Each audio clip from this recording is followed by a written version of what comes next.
शांति। 1-3-21 की साकार वाणी।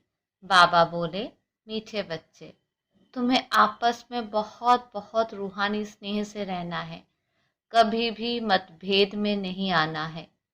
प्रश्न, हर एक ब्राह्मण बच्चे को अपने दिल से कौन सी बात पूछनी चाहिए? उत्तर, अपने दिल से पूछो। पहले पॉइंट, मैं ईश्वर के दिल पर चढ़ा हुआ हूँ।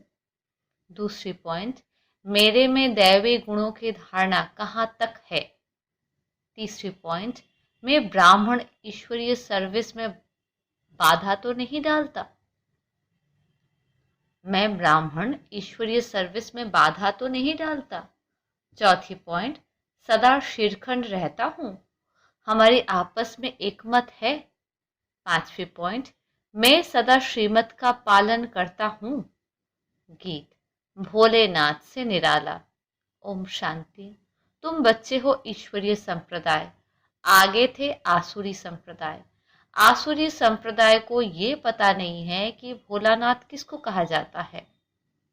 ये भी नहीं जानते कि शिव शंकर अलग अलग है। वो शंकर देवता है, शिव बाप है। कुछ भी नहीं जानते हैं। अब तुम हो ईश्वरीय संप्रदाय अथवा ईश्वरीय फैमिली, वो है आसुरी फैमिली रावण की। कितना फर्क है। अभी तुम ईश्वरीय फैमिली में ईश्वर द्वारा सीख रहे हो कि एक दो में रूहानी प्यार कैसा होना चाहिए। एक दो में, ब्राह्मण कुल में ये रूहानी प्यार यहाँ से भरना है। जिनका पूरा प्यार नहीं होगा तो पूरा पद भी नहीं पाएंगे। वो तो है ही एक धर्म एक राज्य। आपस में कोई झगड़ा नहीं होता। यहाँ तो राजाई है नहीं। ब्राह्मणों में भी देह अभिमान होने कारण मतभेद में आ जाते हैं। ऐसे मतभेद में आने वाले सजाएं खाकर फिर पास होंगे। फिर वहां एक धर्म में रहते हैं तो वहां शांति रहती है। अब उस तरफ है आसुरी संप्रदाय व आसुरी फैमिली टाइप, यहाँ है ईश्वरीय फैमिली टाइप। भविष्य के लिए दैवी गुण धारण कर रहे हैं। बाप सर्वगुण संपन्न बनाते हैं, सब तो नहीं बनते हैं। जो श्रीमत पर चलते हैं वही विजय माला का दाना बनते हैं। जो श्रीमत पर चलते हैं वही विजय माला का दाना बनते हैं। जो नहीं बनेंगे वो प्रजा में आ जाते हैं। वहाँ तो डीटी गवर्नमेंट है। 100% प्योरिटी, पीस, प्रॉस्पेरिटी रहती है। इस ब्राह्मण कुल में अभी दैवी गुण धारण करने हैं। कोई तो अच्छी रीति दैवी गुण धारण करते दूसरों को कराते रहते हैं। ईश्वरीय कुल का आपस में रूहानी स्नेह भी तब होगा जब देही अभिमानी होंगे। इसलिए पुरुषार्थ करते रहते हैं। अंत में भी सबकी अवस्था एक रस एक जैसी तो नहीं हो सकती है। फिर सजाएं खाकर पद भ्रष्ट हो पड़ेंगे, कम पद पा लेंगे। ब्राह्मणों में भी अगर कोई आपस में शीरखंड होकर नहीं रहते हैं, आपस में लून पानी हो रहते हैं, दैवी गुण धारण नहीं करते हैं, तो ऊंच पद कैसे पा सकेंगे।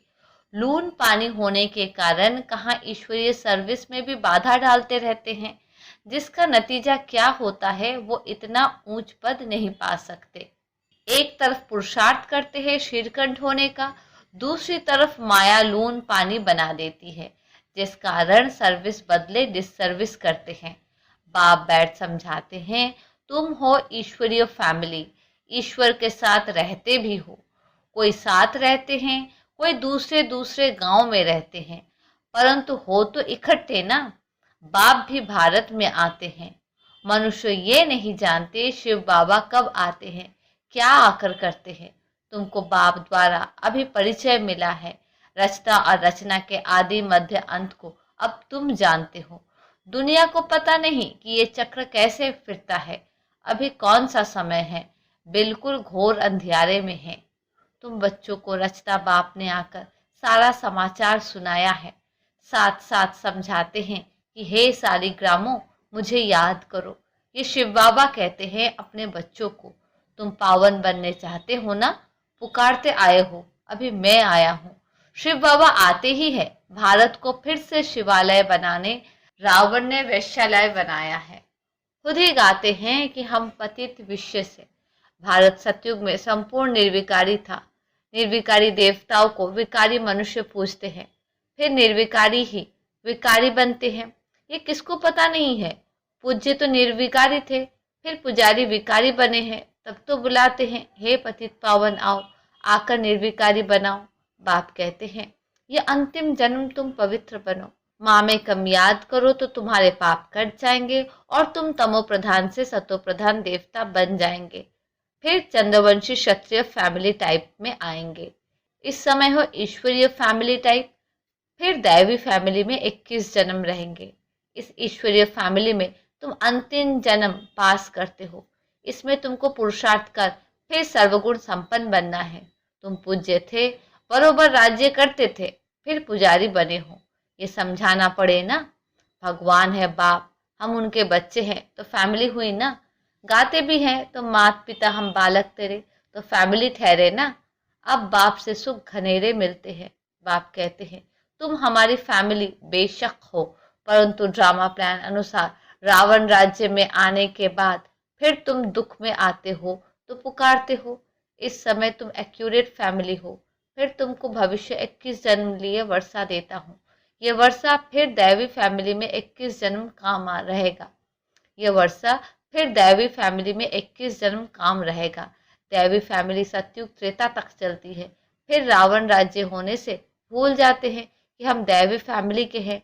वाम मार्ग में जाने से आसुरी फैमिली हो जाते हैं। 63 जन्म सीढ़ी गिरते आए हो। ये सारी नॉलेज तुम्हारी बुद्धि में है, किसको भी तुम समझा सकते हो। असल तुम देवी देवता धर्म के हो। सतयुग के आगे था कलयुग। संगम पर तुमको मनुष्य से देवता बनाया जाता है। बीच में है ये संगम। तुमको ब्राह्मण धर्म से फिर दैवी धर्म में ले आते हैं। समझाया जाता है लक्ष्मी नारायण ने ये राज्य कैसे लिया। उनसे पहले आसुरी राज्य था, फिर दैवी राज्य कब और कैसे हुआ। बाप कहते हैं, कल्प कल्प संगम पर आकर तुमको ब्राह्मण देवता क्षत्रिय धर्म में ले आते हैं। ये है भगवान की फैमिली।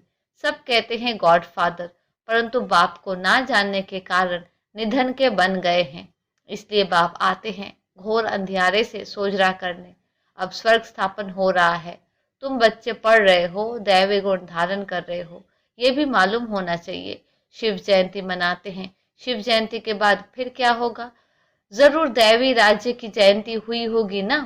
हेवनली गॉडफादर हेवन की स्थापना करने हेवन में तो नहीं आएंगे। कहते हैं मैं हेल और हेवन के बीच में संगम पर आता हूँ। शिवरात्रि कहते हैं ना, तो रात में मैं आता हूँ। ये तुम बच्चे समझ सकते हो। जो समझते हैं वो औरों को भी धारण कराते हैं। दिल पर भी वही चढ़ते हैं जो मनसा वाचा कर्मणा सर्विस पर तत्पर रहते हैं। जैसे जैसी सर्विस उतना दिल पर चढ़ते हैं। कोई ऑलराउंड वर्कर्स होते हैं। सब काम सीखना चाहिए। खाना पकाना, रोटी पकाना, बर्तन मांजना, ये भी सर्विस है ना। बाप की याद है फर्स्ट। उनकी याद से ही विकर्म विनाश होते हैं। यहाँ का वर्षा मिला हुआ है, वहाँ सर्वगुण संपन्न रहते हैं।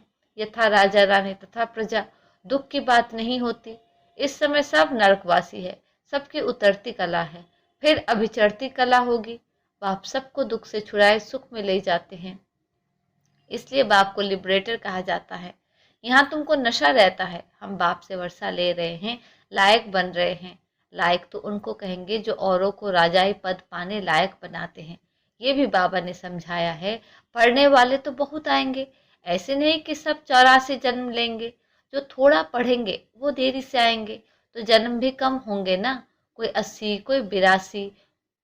कौन जल्दी आते कौन पीछे आते, सारा मदार पढ़ाई पर है।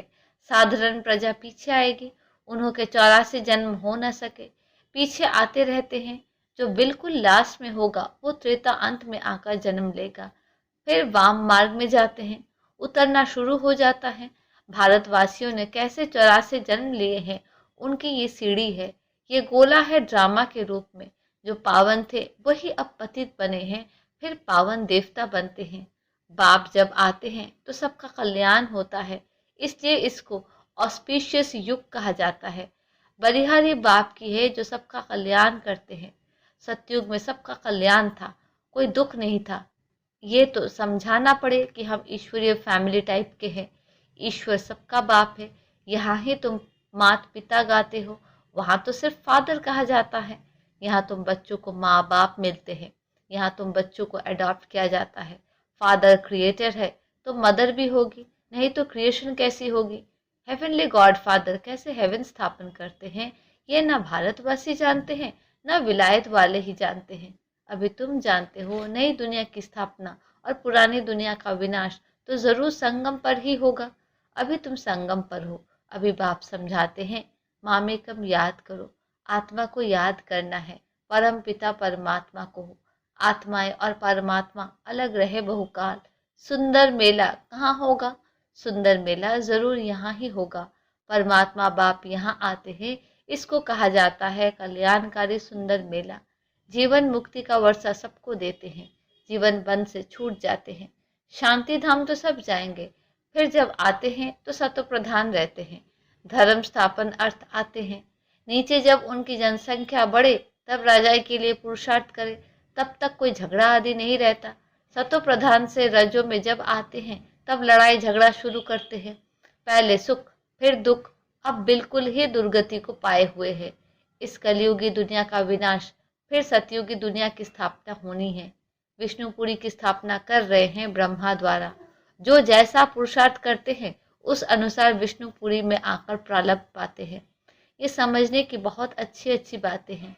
इस समय तुम बच्चों को बहुत खुशी होनी चाहिए कि हम ईश्वर से भविष्य 21 जन्म का वर्षा पा रहे हैं। तुम्हें एक्यूरेट बनना है।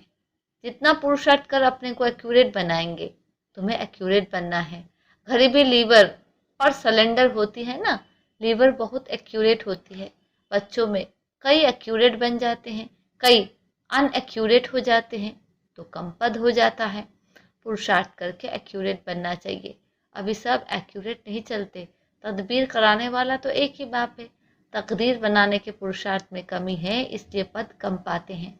श्रीमत पर ना चलने के कारण, आसुरी गुण ना छोड़ने कारण, योग में ना रहने कारण ये सब होता है। योग में नहीं है तो फिर जैसे पंडित, योग कम है इसलिए शिव बाबा तरफ लब नहीं रहता। धारणा भी कम होती है, वो खुशी नहीं रहती।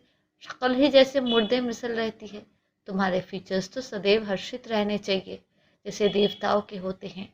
बाप तुमको कितना वर्षा देते हैं। कोई गरीब का बच्चा साहूकार के पास जाए तो उनको कितनी खुशी होगी। तुम बहुत गरीब थे, अब बाप ने अडॉप्ट किया है तो खुशी होनी चाहिए। हम ईश्वरीय संप्रदाय के बने हैं, परंतु तकदीर में नहीं है तो क्या किया जा सकता। पद भ्रष्ट हो जाता है। पटरानी बनते नहीं, बाप आते ही है पटरानी बनाने। तुम बच्चे किसको भी समझा सकते हो कि ब्रह्मा विष्णु शंकर तीनों है शिव के बच्चे। भारत को फिर से स्वर्ग बनाते हैं ब्रह्मा द्वारा। शंकर द्वारा पुरानी दुनिया का विनाश होता है। भारत में ही बाकी थोड़े बचते हैं। प्रलय तो होती नहीं, परंतु बहुत खलास हो जाते हैं, तो जैसे कि प्रलय हो जाती है, रात दिन का फर्क पड़ जाता है। वो सब मुक्ति धाम में चले जाएंगे। ये पतित पावन बाप का ही काम है। बाप कहते हैं देही अभिमानी बनो, नहीं तो पुराने संबंधी याद पड़ते रहते हैं। छोड़ा भी है फिर भी बुद्धि जाती रहती है। नष्टो मोहा है नहीं, इसको व्यभिचारी याद कहा जाता है। सदगति को पा न सके क्योंकि दुर्गति वालों को याद करते रहते हैं। अच्छा, मीठे मीठे से खिलते बच्चों प्रति माता पिता बाप दादा का याद प्यार और गुड मॉर्निंग। रूहानी बाप की रूहानी बच्चों को नमस्ते। हम रूहानी बच्चों की रूहानी बाप को नमस्ते नमस्ते नमस्ते। धारणा के लिए मुख्य सार। पहली पॉइंट, बाप दादा के दिल पर चढ़ने के लिए मनसा वाचा कर्मणा सेवा करनी है। एक्यूरेट और ऑलराउंडर बनना है। दूसरी पॉइंट, ऐसा देही अभिमानी बनना है जो कोई भी पुराने संबंधी याद ना आए। आपस में बहुत बहुत रूहानी प्यार से रहना है। लून पानी नहीं होना है। वरदान, सदा साथ के अनुभव द्वारा मेहनत की अविद्या करने वाले अतीन्द्रिय सुख व आनंद स्वरूप भव। जैसे बच्चा अगर बाप की गोदी में है तो उसे थकावट नहीं होती।